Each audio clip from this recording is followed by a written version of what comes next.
Alô, galera, professor Guilherme Lemos da sua disciplina de atualidades. O projeto você conhece, Maratona de Atualidades. E o cursinho, seu diferencial, destaque pré-vestibulares e concursos. Deixa eu tirar o óculos.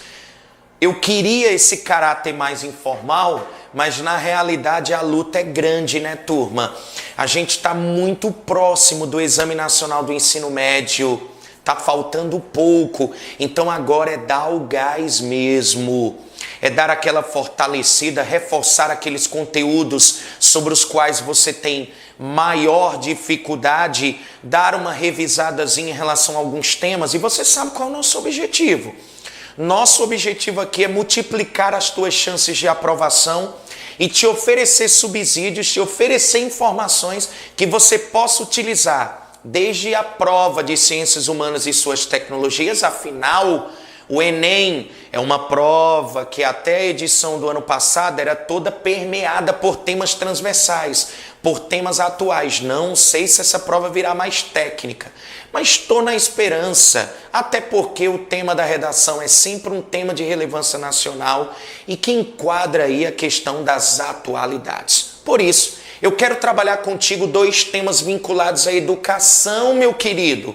Eu acredito que esse ano pode vir algum tema vinculado à questão educacional. Então eu queria trabalhar com vocês a regulamentação do homeschooling ou ensino domiciliar no Brasil e a Lei 13.819 do ano de 2019, que cria a Política Nacional de Prevenção à Automutilação e ao Suicídio, ou seja, prevenção à violência autoprovocada. Anota no teu caderno, faz teu diagrama. O que seria a violência autoprovocada? Suicídio consumado, número 1. Tentativa de suicídio, número 2. Automutilação ou autolesão, em inglês cutting, número 3. Então lembra que agora você pode se utilizar dessa expressão, violência autoprovocada, tá bom? Mas calma, Política Nacional de Prevenção à Automutilação e ao Suicídio é tema já do nosso curso. O que eu quero agora é trabalhar com vocês o homeschooling. Primeira coisa, turma, é uma modalidade de ensino em que pais, professores particulares ou tutores assumem o processo de instrução e de aprendizado das crianças. É um ensino feito fora da escola, é um ensino feito em casa, é um ensino doméstico, é o home education ou homeschooling. O que chama a atenção, turma, é que é uma prioridade do governo. É uma prioridade do governo a tentativa de regulamentar o homeschooling no Brasil. Por que, Gui? Porque a prática é inconstitucional. A prática hoje é ilegal. Entenda, 65 países já regulamentaram o homeschooling. Alguns exemplos: Estados Unidos, África do Sul, Rússia, Canadá, Austrália, Reino Unido, França. São países que legalizaram o ensino domiciliar. No Brasil, entretanto, a prática é inconstitucional. Olhe que, de acordo com a ANED, fonte dos dados, ANED, Associação Nacional de Ensino Domiciliar. De acordo com a ANED, existem no Brasil 7,5 mil famílias homeschoolers. Isso daria aí um total de 15 mil crianças nessa modalidade. Gui, e olhe que é inconstitucional. Exatamente, de acordo com o presidente da ANED, assim que regulamentado, esse número deve triplicar. E por que inconstitucional? Galera, para que ocorra a regulamentação do homeschooling, é necessária a alteração de 3 legislações. Primeiro, Estatuto da Criança e do Adolescente, Lei 8.069 de 1990. Segundo, a Lei de Diretrizes e Bases da Educação Nacional, ou seja, a LDB. E por último, o Código Penal, exatamente. O artigo 246 do Código Penal, vou começar aí de trás para frente. O Código Penal, no seu artigo 246, afirma o seguinte: deixar sem justa causa de prover instrução primária a jovem em idade escolar é crime. Crime tipificado como abandono intelectual. Olha a pena, 15 dias a 1 mês ou multa. É óbvio que casos de abandono intelectual no Brasil reverberam enquanto multa.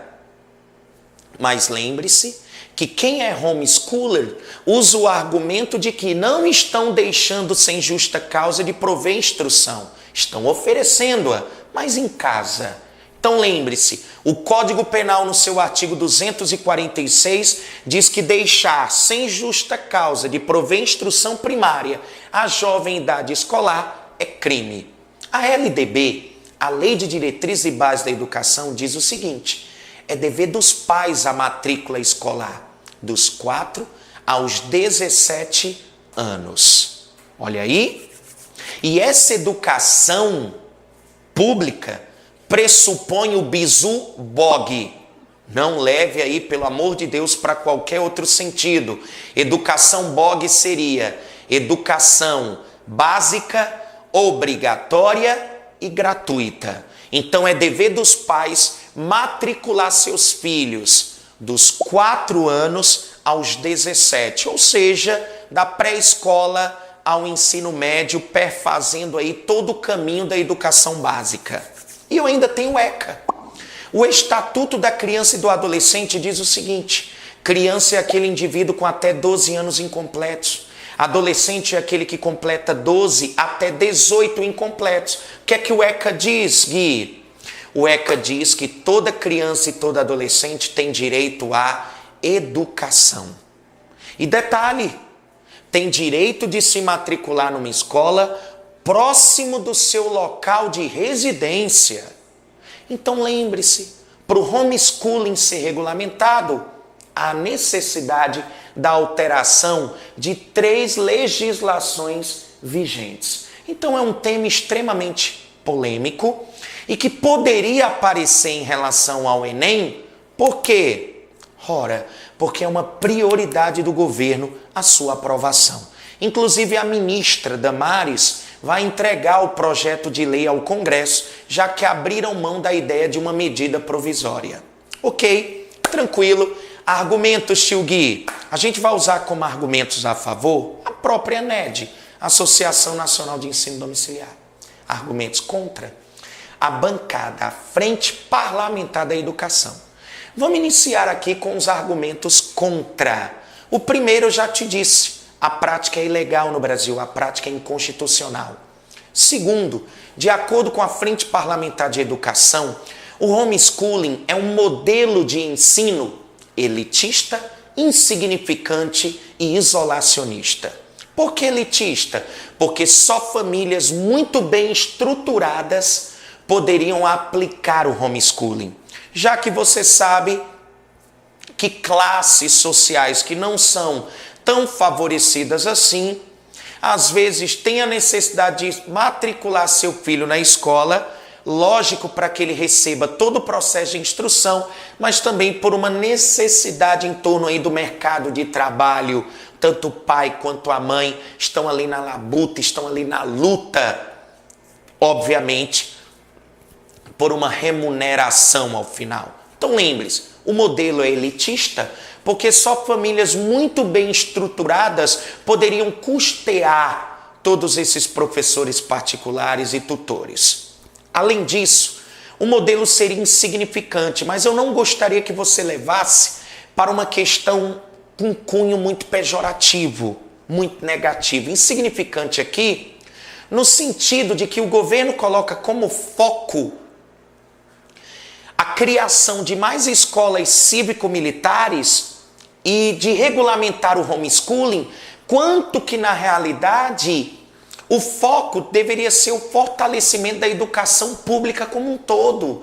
A escola integral que está aí sofrendo com a evasão, porque não deve se aumentar apenas o tempo de permanência do aluno, mas nós precisamos contemplar, potencializar seu nível de aprendizagem. Então essas aulas, essas disciplinas, enfim, tem que ser mais atrativas. Então o foco do governo deveria ser de fato a criação de 108 novas escolas cívico-militares e regulamentação do homeschooling, ou a educação como um todo, fazendo também pela escola profissionalizante, pela escola de tempo integral, pelas escolas regulares que precisam aí sobreviver para aqueles que trabalham e precisam do turno noturno.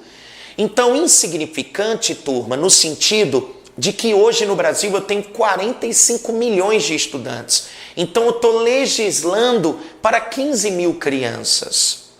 Ok? Para uma minoria em relação a uma totalidade. E isolacionista, porque você está tirando desse jovem a escola enquanto espaço de vivência, a escola enquanto espaço de socialização. Ok? Então lembre-se, é necessário que esse estudante não apenas aprenda os conteúdos normativos, os conteúdos formais, mas é também necessário que ele tenha contato com ideias divergentes, justamente para que ele construa um grau maior de tolerância. Tá bom? Já os argumentos a favor para a gente finalizar, eu tenho 3. O primeiro, de acordo com essas famílias que defendem essa modalidade de ensino, está a preservação dos princípios morais da família. Inclusive, o homeschooling chegou ao Supremo Tribunal Federal por causa de um caso de uma família em 2012, aliás, que discordou de uma aula de ensino religioso que foi ofertada pela escola que ia contra os dogmas daquela família. Outra, os eventos de violência, os casos de intimidação sistemática, bullying, os casos de abuso sexual e os casos envolvendo também atiradores que invadiram escolas e praticaram aquelas atrocidades. Então isso reforça às vezes no pai a ideia de educar formalmente seu filho no ambiente intrafamiliar, no ambiente doméstico. Tá bom? São alguns argumentos. Amizades indesejadas na visão dessa família também poderia entrar como argumentos aí utilizados como a favor, tá certo? Outro argumento também utilizado pelos pais que são favoráveis ao homeschooling é a crítica ao modelo fordista de educação, ao padrão massificado como essa educação é feita, ou seja, professores que têm que controlar turmas de 40, 50 alunos e que não conseguem, mesmo durante todo o ano, a construção de um vínculo afetivo tão sólido.